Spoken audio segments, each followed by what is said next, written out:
大家好. Thank you so much for inviting me to speak at TEDxJNJ. It is both an honor and very humbling to be here with you today. So I'd like to start with a few questions for the audience. Please raise your hand if you enjoy traveling. And please raise your hand if you enjoy traveling abroad, outside of your home country. Okay. And please raise your hand if you would like to live and work abroad. Okay, fewer hands. Good. So the reason that I ask this is because many people have actually described my life and my career path as that of an explorer. Over the course of my career, I have been fortunate enough to live and work in 12 different countries in South America, North America, Europe, and Asia. And in my own personal travel as well as my work, I've actually had the great fortune of being able to go to 76 countries. So many people would say, wow, you've lived and worked in 12 countries? That's a lot. But what I would say is, I've got about 190 countries left, so I still have a lot of work to do.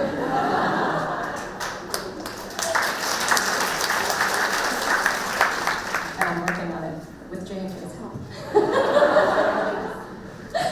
So, what I've discovered is I really enjoy having the experience of being with people who are from different cultures, different backgrounds, different languages, different food. Food is so important for us here in China. And what I've also learned is that while I spend time with people who have experiences that are different from mine, I also learn a lot about myself. So, how did this happen to me? It all started at J&J. It all started at GE. And it started at GE because I was the second choice. That's right, the second choice. So, after university, I went to work for General Electric. I was on a financial training program where we rotated every 6 months for 4 rotations. And my first 3 rotations were in the United States, in 2 different cities. For our 4th rotation, we actually were given the opportunity of maybe having a role in London, England. So, all of us put in our preferences for our 4th rotation, and several of us said, hey, we'd love to go to London. And when the list came out of the priorities of employees of who might go to London, number 1 on the list, Steve Price.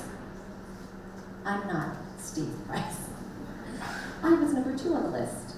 But as we got closer to that rotation, we discovered that the work and the job was actually moving from London to Dublin, Ireland. And when Steve found out that the role was actually moving to Dublin, he said, well, he would have been interested to go to London, but he wasn't as interested in going to Ireland. So they moved to the number 2 person on the list. And I said, yeah, of course, I'm happy to go to Ireland. Let me know when. And so, when I was preparing to go to Ireland, my colleagues in the Dublin office said, okay, Sylvia, you're going to be arriving very early in the morning, because flying from North America to Ireland, it's usually an overnight flight. So go to the information desk, and we'll leave your apartment keys at the information desk. Well, that sounds okay. But then I also discovered that because I was arriving so early in the morning, there wasn't going to be anybody at the information desk. So they were going to leave the apartment keys in an envelope in a mail slot at the information desk. And so I said, what? And apparently in Ireland, in Dublin, in the airport, they have all of these slots, one for each letter of the alphabet. So I was supposed to look for the slot that began with L, 我姓林. So look for L for Lin, and find your keys, and then get in the car and drive to your apartment.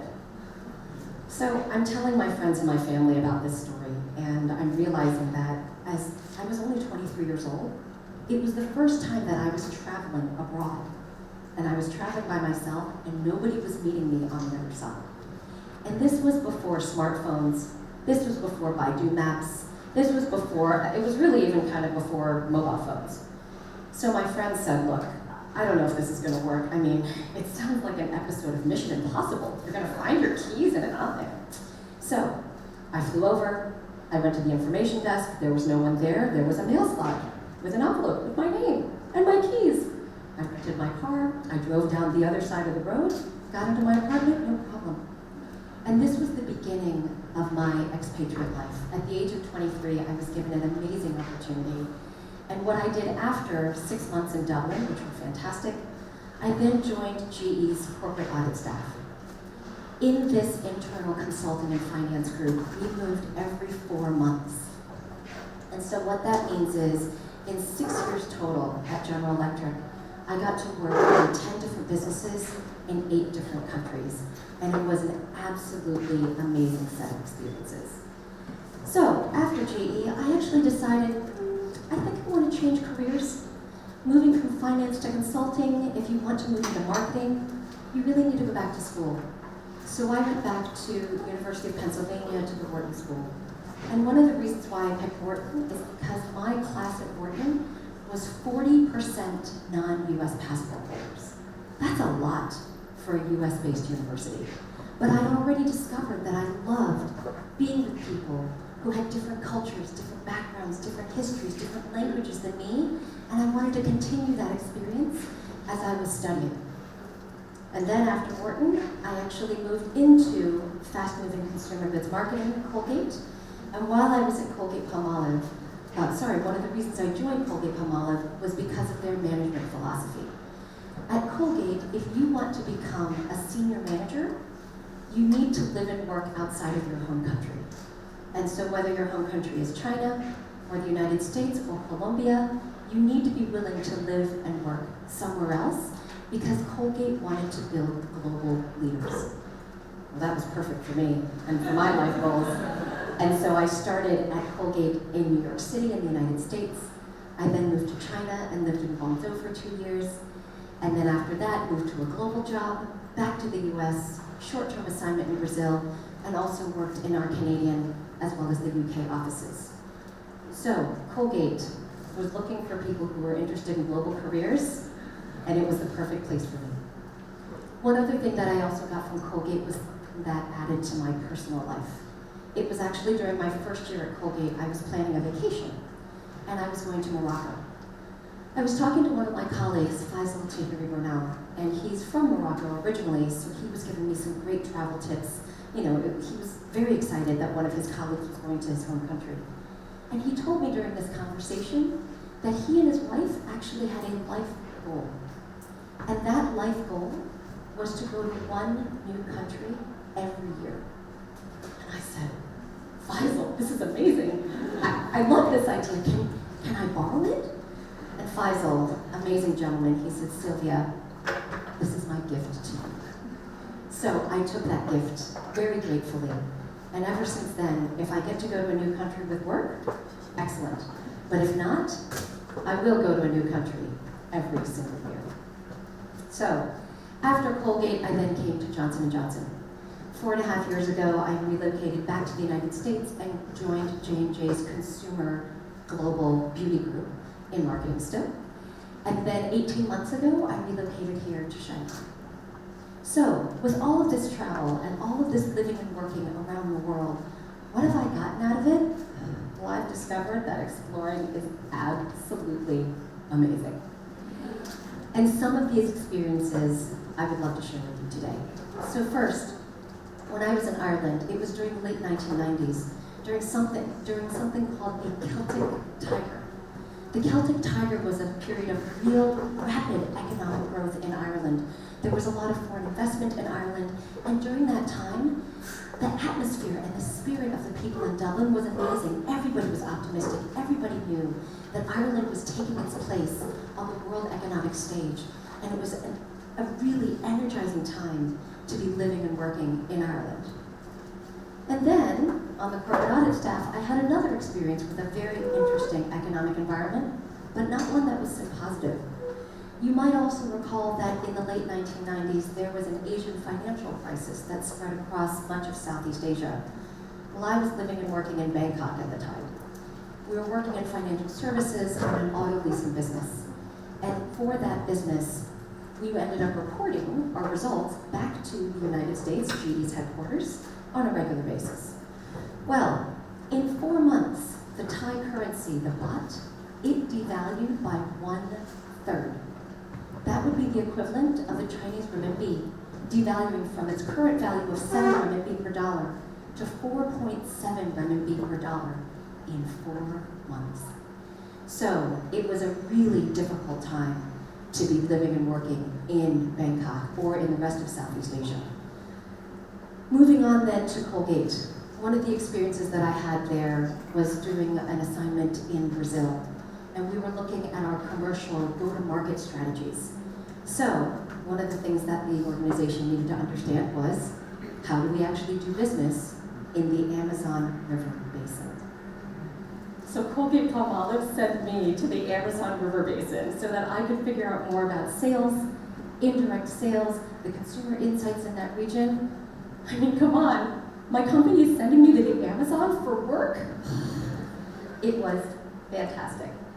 And then joining Colgate and J&J together, both companies have given me the great opportunity to live and work in China. So when I worked in China with Colgate, it was from 2005 to 2007. And I think most of you might remember that back then, everything was paid for in cash. Do you remember those pink 100 renminbi bills that nobody uses anymore? Yeah, so if you were buying a car, an apartment, an airplane ticket, you needed to have cash. And people would bring bags of cash to buy things. There was no other way. And then 11 years later, I come back here. Everything is mobile payments. 支付宝, 微信, QR codes everywhere. I mean, China has completely leapfrogged and surpassed every other country in the world in terms of mobile payments.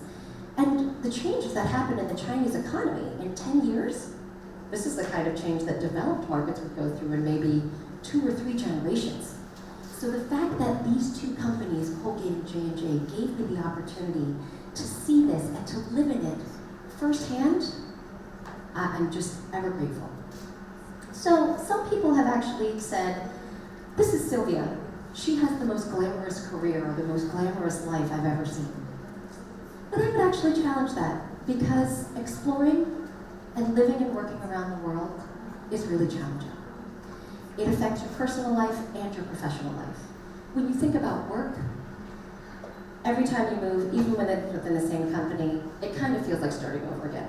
There are new people, new teams, new processes, new payroll. Okay, there have been times when I wasn't paid. There have been times when I was paid too little, times when I was paid too much, and then I did have to pay the company back. There have been times when I was paid someone else's salary. That was a mistake. So professionally, it can definitely be a challenge, but personally, it's even more of a challenge because you're moving. You literally could be moving to the other side of the world every 2 or 3 years. And I'll tell you, when you move, something's gonna break. Every time, something breaks. So if you have antique furniture or heirloom jewels or something that's valuable to you, you might wanna think about leaving it behind with your mom or your friends, because it'll either get broken or it'll probably get lost in the move. And speaking of your mom, it's also really difficult to live far away from your family. Whether it's your parents, whether it's your grandparents, whether you have a wife or a husband and children, they then actually have to get up and move with you every time. And that can be really hard for them because they have to pick up and move every 2 to 3 years, and they don't have the same anchor that you do because you have an anchor in work. In addition to that, you need to set up your entire life every time. New mobile phone, new banks, new friends. I mean, if you want to meet a friend to go out for dinner or to meet them for tea or to go see an event, or if you're having a bad day at work, who do you call because all of your friends are asleep? You're on the wrong time zone. So as much as it has been great to be living and working around the world, it can also be a challenge, and you make a lot of sacrifices.